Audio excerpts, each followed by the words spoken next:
Love smarter, not harder. Today's question. Dear Dr. Karen, am I just selfish? I'm engaged to a man with one ex-wife and 3 kids. I've never been married and have no children of my own. I've always wanted children, but my fiance is not interested in having more. His kids live nearby and are with us every other weekend and once or twice during the week for several hours.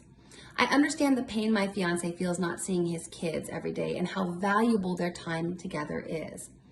I know his children always come first, and that includes ahead of me, but sometimes I feel like I'm not even coming second or being thought of at all. For example, on multiple occasions, my fiance will go to the store, return home with snacks for everyone, including himself, but nothing for me. Even if I was home before he left for the store, he doesn't ask to see if I wanted anything. Another example is that every other weekend when the kids stay with us, my fiance will sleep out in the living room on a twin-size pull-out with his 10-year-old son rather than in our bedroom with me. I think it's strange to be sleeping with his son at this age for one thing, but also it makes me feel very alone. His full attention is on the kids all weekend, so why wouldn't he choose to be with me at least while they're asleep so we can have some time to reconnect? My question though, ultimately is, am I just being selfish? Not having children of my own, I'm not sure if this is normal, healthy parenting, and I'm just being immature and feeling left out, or if he's just being rude and not showing me the deserved amount of consideration. It's hard to discuss my feelings about this with him because I know that I'm not number one and never will be. So I live in fear that if I am, in fact, just being selfish, that he'd view my hurt as a slight against his kids and his parenting and walk away from me. I don't know what to do anymore. Please help. So I want to give you some information first and foremost. The research on step families is not all that promising. They are more complicated. There is so much more room for dysfunction, for complications, for hurt feelings, for stress. I mean, families are dicey anyway. Step families are dicier. That's just facts. And I'm going to give you some statistics because I've looked at this because I am also a stepmother, and I've had Kendall Rose, who's the author of the Stepmoms Club, on my podcast, and that's episode 64. So first and foremost, I would recommend that you look at the data, which I'm going to share with you, and also start availing yourself of as much stepmom content as possible. Because even though you're just engaged right now, you are heading in that direction, and you need to be very well equipped with all the research and the strategies and the support, because being a stepmom is not easy, and you're already feeling that. So first of all, like I said, start availing yourself of the research and the support out there. And I want you to know some statistics that according to Health Research Funding in 2015, 67 to 80% of second marriages end in divorce. I'm going to say some things that are a little scary. I want to caution you. I want you to make sure you walk forward with your eyes wide open. Also, a very disturbing stat that I came across when I was doing some research for the podcast I did before on step parenting is, according to a Boston University study, career women who earned over $100,000 and had married a man with children, of these women, 75% say they would not marry a man with children again if they had it to do over. So it is difficult, and the research also shows that it's harder for stepmothers than stepfathers, and that's another conversation. But again, one more podcast to share with you. I just recently appeared on the Radical Stepmoms podcast. It was season 2, episode 8.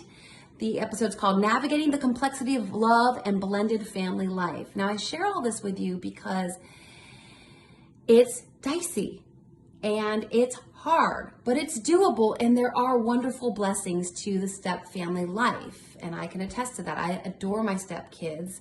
There were challenges that I didn't anticipate. There were things that I feared would happen that didn't happen. So I'm not saying don't move forward. I'm just saying be aware. The other thing that I want to talk about is that you say you want kids and he's saying he does not want more. So first and foremost, that's a major deal breaker that needs to be addressed. Are you okay never having your own kids and just being a stepmom? If you are, okay. But if you're not, and you think you're going to change his mind, or convince him at some point, that's not a plan. That never works. And you already have some resentment about the way that he's handling being a father, a divorced dad, and that's going to increase if you're not comfortable with the fact that he's telling you that he does not want to have any more kids. Now, I do also think that he sleeps with his kid, and I agree with you. I don't think it's appropriate. I think he's doing the I feel guilty because I divorced and my kids I don't see my kids all the time, and they don't see me all the time. And so I think a lot of this extra attention to the kids is coming from a place of guilt on his part. And I think that's something he needs to reconcile, and you guys need to reconcile together as a couple. And the other thing, the final thing I want to say, you're not being selfish. You're being totally reasonable. And you keep saying that you'll never come first, and I disagree with that. And this is controversial. A lot of people wouldn't agree with me. First of all, we don't need to have any first or second. We don't need to rank order. We have so much love in our hearts. And your fiance has an abundant amount of love in his heart. He doesn't have to put the kids above you. And in fact, that's sending them a very poor message. It's showing them an inappropriate hierarchy within the home. And as you get married, and then you have to start parenting, because there's always going to be parenting involved, even when you want to give the heavy duty amount of disciplining to your husband because he's the bio dad. As a stepmother, there will be some parenting and some disciplining involved. And if the kids have seen that they come first over you, they're going to play you, they will disrespect you, it will make you want to tear your hair out. So I say you should come first. And this models to the kids a healthy marriage that they haven't seen before because the first marriage didn't work. Now, you coming first doesn't mean that he doesn't love his kid, that he loves his kids less. I mean, he doesn't have to rank order everybody. It just means that you're an adult in the home, and so you need to have the authority. And he demonstrates the authority by putting you up on a pedestal above his kids.